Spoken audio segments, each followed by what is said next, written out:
Welcome to new TV Telugu. పశ్చిమ బెంగాల్ ఎన్నికల్లో ఓటమి పాలైన ముఖ్యమంత్రి మమతా బెనర్జీ తాను రాజీనామా చేసే ప్రసక్తే లేదని ప్రకటించిన సంగతి తెలిసిందే. ఈ నేపథ్యంలో మమతా వ్యాఖ్యలపై ప్రముఖ సినీ దర్శకుడు రామ్ గోపాల్ వర్మ తనదైన శైలిలో స్పందించారు. 15 ఏళ్ల మమతా బెనర్జీ పాలనకు ముగింపు పలికి బీజేపీ విజయం సాధించినప్పటికీ ఆమె రాజీనామాకు నిరాకరించడాన్ని ఆర్జీవీ తీవ్రంగా తప్పుపట్టారు.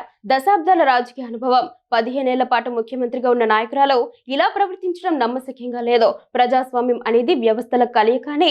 అటువంటి వ్యవస్థలను గౌరవించకుండా రాజీనామాకు నిరాకరించడం అంటే నేరుగా ప్రజాస్వామ్యంపై దాడి చేయడమే అని ఆర్జీవీ ఎక్స్ వేదికగా స్పందించారు.